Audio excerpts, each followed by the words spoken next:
Hi there, my name's Catherine. I hope you're doing really well today. I am going to be talking about the books that I plan to read in September, subject to change depending on how I feel, but this is kind of what I want to get read this month coming. I've got 5 books to talk about and I'm really excited for some of them. The first book I've got planned to read, I am absolutely buzzing for. I think this is going to be right up my alley. It is Once Upon a Broken Heart by Stephanie Garber. This is the author of Caraval, which I know a lot of people loved. I've never read it though, so this will be my first Stephanie Garber book, but I am so excited to read it. So excited. So this book is about a young woman called Evangeline Fox who has always been a romantic at heart until her true love becomes betrothed to another. In order to prevent the wedding from going ahead and to fix her broken heart, Evangeline decides to strike a deal with the Prince of Hearts. He asks in return for his help for 3 kisses from Evangeline. 3 kisses which he can request whenever and wherever he chooses. This sounds simple enough, but she soon discovers that the Prince of Hearts has more planned for her than she initially realised, and that she is possibly bit off more than she can chew with the bargain she struck. This sounds so up my street. I love fairy tales, I love romance. I'm a romantic at heart like the main character, so I think I really relate to her. It sounds like it's going to be enemies to lovers, definitely. So yeah, I'm hoping for a lot of angst and tension and chemistry between the 2 main characters, and I'm sure this will deliver. I've heard really good things about it.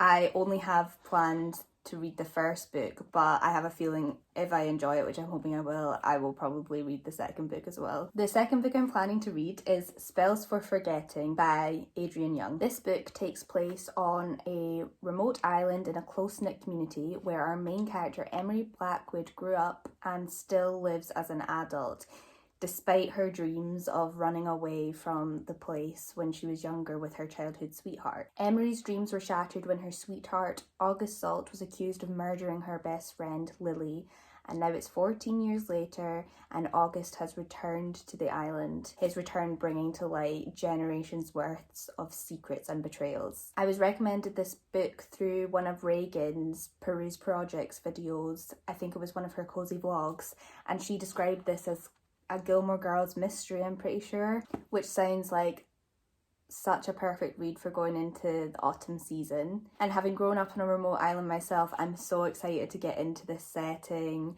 I'm visiting my family in a couple of weeks, so I'm going to fully immerse myself in this book while I'm back home and hopefully have a really good time reading it. I'm really hoping for a cozy, small-time mystery that's compelling, makes me want to not put the book down, and I'm hopeful this will deliver. I've also just noticed that Stephanie Garber has written on the front cover a quote, so that's promising. I'm sticking with a real theme of Stephanie Garber this month. The next books I'm planning on reading is the second and third book in the Kingdom of Wicked series by Kerry Maniscalco. Kingdom of the Cursed is the second one and Kingdom of the Feared is the third one. I read the first book on my Kindle in August and I'll probably just keep reading them on the Kindle, but I didn't love the first book as much as I'd hoped for. It felt like a lot of stuff was getting set up and a lot of questions were being posed, but not a lot of questions were being answered.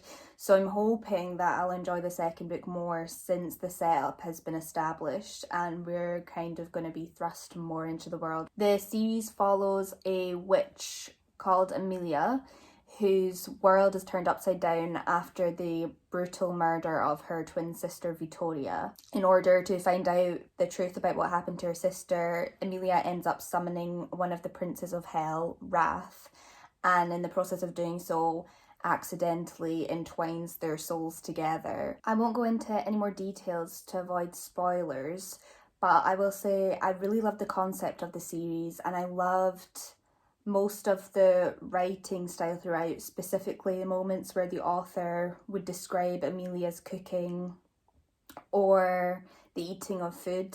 I thought those bits were really engaging and immersive to read. However, I thought the tension and chemistry between the 2 main characters was lacking. I wasn't really invested in their relationship and I found the pacing just to be a bit halted throughout the story. But like I said, I loved the concept of the book and I did enjoy the writing style. So I am hoping I enjoy the second book more, and then hopefully maybe I'll want to go on to the third and final book. The last book I have planned to read in September is one you'll all have heard of. It's a classic.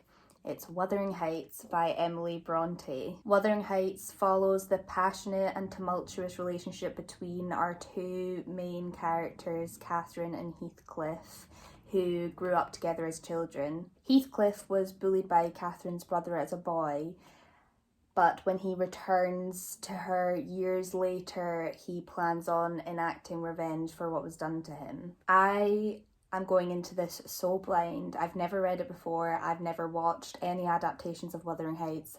I know nothing about this book. The most I know about this book is from Kate Bush's song Wuthering Heights, which is an absolute banger. But I'm really hoping for a romantic, angsty, atmospheric read to bring me straight into autumn with a bang. I'm really hoping the writing is accessible enough for me to get into. Sometimes I struggle with classics. If the descriptions go on a bit too long or a bit too detailed, it can get a bit dull for me personally.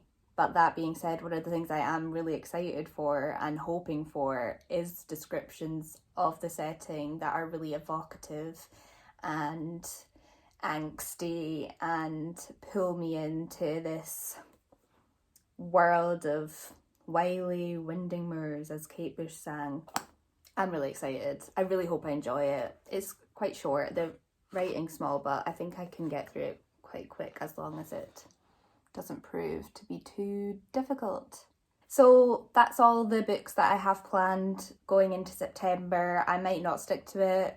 Like I said, if I end up loving Once Upon a Broken Heart, I most definitely will be reading the second book.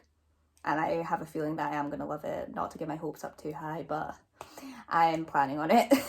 I hope you have a wonderful week, and I'll see you in the next one. Thank you so much for watching. Bye!